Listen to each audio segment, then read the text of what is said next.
তো গাইস, আমার শয়তানি মাথায় হলে খালি বদমাইশি বুদ্ধি আসে।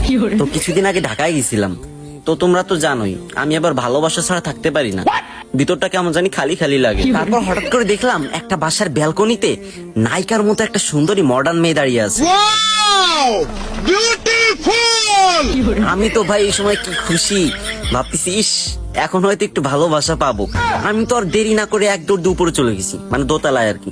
দোতলায় গিয়ে কলিং বেল প্রেস করছি, সাথে সাথে মেয়েটা দরজা খুলছে। দরজা খোলার পর আমি তো এক নজরে মেয়েটার দিক তাকিয়ে আছি, হা করে কিছুক্ষণ এভাবে হা হা করে তাকিয়েছিলাম। তারপর মেয়েটা এরকম করতেছে আমার চোখের সামনে হাত দিয়ে। তারপর বলল, এই যে মিস্টার, কি চান আপনি এখানে? হ্যাঁ, আপনি কে? তো তখন আমি বললাম, আমি পারভেজ ভাই, আমারা চিনেন না? আমি তো ওই যে টিকটকে মুজরা করি, মুজরা।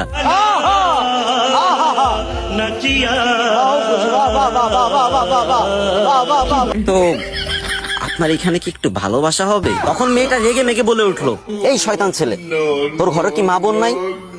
তখন আমি বললাম যে মা বোন তো আছে, কিন্তু একটু ভালোবাসা নাই। শুনলাম আপনি নাকি সবাইকে ভালোবাসা দেন, তো আমাকে একটু ভালোবাসা দেন না প্লিজ। তখন মেয়েটা বলে উঠলো, আর এভাবে হা করে তাকিয়ে থাকার কি আছে? আগে কি কখনো মেয়ে মানুষ দেখিসনি? তো তখন আমি বললাম, মেয়ে মানুষ তো দেখছি, বাট আপনার মতো কাউকে দেখিনি। আহ কি সুন্দর, গরুর মতো টানা টানা চোখ, গাধার মতো হাসি। আপনি আমাকে একটু ভালোবাসা দিয়ে দেন, তাহলেই আমি খুশি। এটা বলার সাথে মেয়েটা আরো রেগে গেল আর বলল, তবে রে শয়তান ছেলে, দাঁড়া তোরে দেখাচ্ছি মজা। তাই বলে আব্বুর ডাকা শুরু করলো, আব্বু ও আব্বু, এই দেখো দরজার সামনে একটা ছেলে আমার ডিস্টার্ব করতেছে। এইটা বলার সাথে ওর বাপ, মানে বড় বাপ, লুঙ্গি পরে কাঁচা দিয়ে ঘরের ভিতর লাঠি ঠ্যাঙ্গা যা ছিল সব নিয়ে দরজার সামনে এসে হুমড়ি খেয়ে পড়ছে আর বলতেছে, এই ছেলে, কে রে তুমি, কি চাও এখানে? তখন আমি ভাবলাম, না সিচুয়েশন তো খুব খারাপ, কিন্তু আপনারা তো জানেনই আমার শয়তানি মাথায় বদমাইশি বুদ্ধির অভাব নাই। তখন আমি আঙ্কেলকে পাশে ডাকলাম, এক সাইডে ডেকে বললাম, আসসালামু আলাইকুম আঙ্কেল। তখন আঙ্কেল বললো, ওয়ালাইকুম আসসালাম, এখানে কি চাও তুমি?